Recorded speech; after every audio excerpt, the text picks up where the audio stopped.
नमस्ते दोस्तों।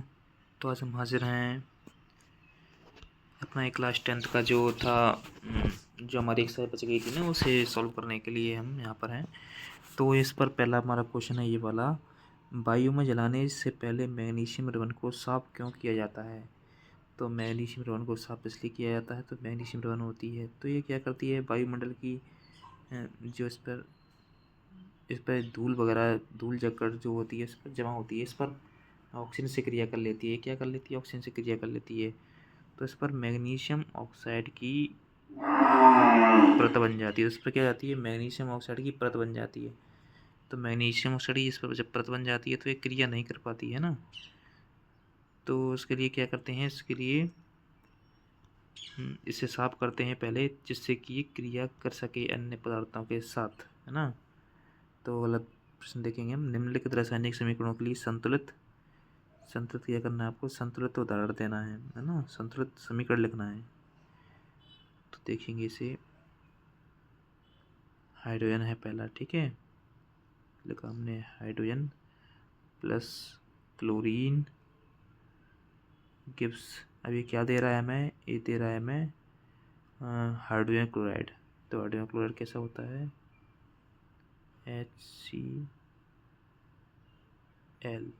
अब यहाँ पर हाइड्रोजन के आगे 2 है तो यहाँ पर भी 2 लगाना पड़ेगा हमें, और यहाँ पर 2 लगाएंगे तो ये क्या हो जाएगा, यहाँ पर हम 2 लगा देंगे इसे तो यहाँ पर 2HCl हो जाएगा। लेकिन यहाँ पर तो क्लोरीन एक ही है, यहाँ पर हाइड्रोजन 2 है तो यहाँ पर भी 2 लगाना पड़ेगा हमको, है ना। तो इस तरीके से पहला वाला समीकरण सॉल्व हो जाता है। और आगे देखते हैं, अगला वाला देखते हैं। अगला वाला है हमारा बेरियम क्लोराइड और aluminium sulphate. Barium chloride plus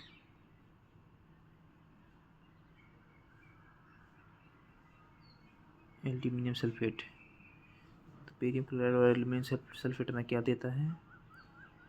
barium chloride और एल्यूमिनियम सल्फेट हमें देता है बेरियम सल्फेट।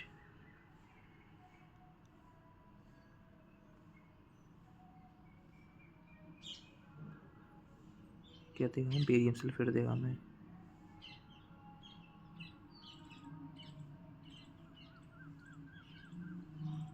एक मिनट, यहाँ पर बेरियम BaSO4, ये बेरियम का ऐसे सल्फेट के साथ क्रिया हो जाता है ना।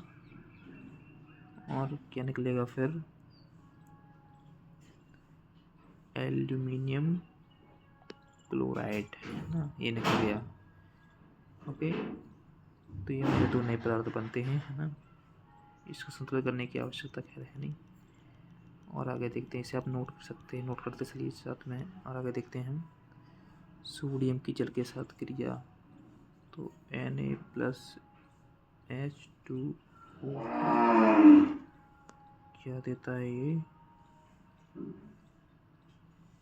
ये देगा हमें Na+H2O है जो, तो ये देगा हमें NaOH2। ओके, तो ये मैं क्या देगा, ये मैं देगा सोडियम हाइड्रोक्साइड, है ना, सोडियम हाइड्रोक्साइड। तो यहाँ पर ऑक्सीजन तो हो गए, हाइड्रोजन भी तो हो गए यहाँ पर। तो हम क्या करेंगे यहाँ पर, तो संतुलित समीकरण लिखना है इनके, है ना। सोडियम हाइड्रोक्साइड प्लस हाइड्रोजन भी तो देगा, सोडियम, अरे ऐसे नहीं देगा भाई, एक मिनट, NaOH प्लस H2 ये देगा, ठीक है। सोडियम हाइड्रोक्साइड प्लस हाइड्रोजन दे दिया इसने, तो Na हो गया, OA हो गया, H हो गया, और एक H यहाँ पर बचा था, तो यहाँ पर हम 2 लगा देंगे इधर, है ना। तो यहाँ पर 4 हाइड्रोजन हो गए। ओके, तो यहाँ पर तो 3 हाइड्रोजन है। तो ये संतुलित कैसे करेंगे ये देखते हैं हम। तो इसे संतुलित करने के लिए हम क्या करते हैं, इसके आगे 2 लगा देंगे, तो 2 4 हाइड्रोजन हो गए, है ना।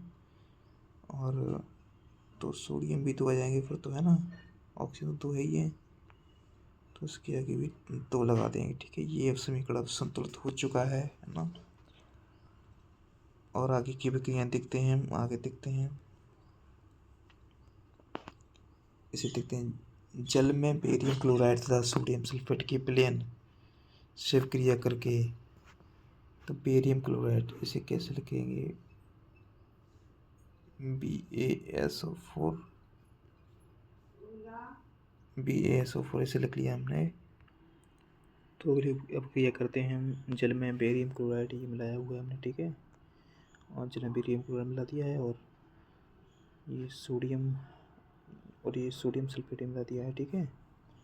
तो इसका ये सोडियम, जल में बेरियम क्लोराइड और सोडियम क्लोराइड का विलयन, सोडियम क्लोराइड, एक मिनट,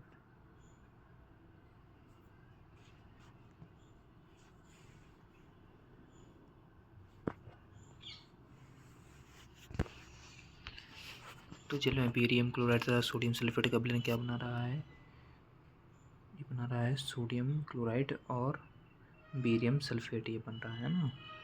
अगला वाला ये अगला वाला समीकरण देखते हैं हम।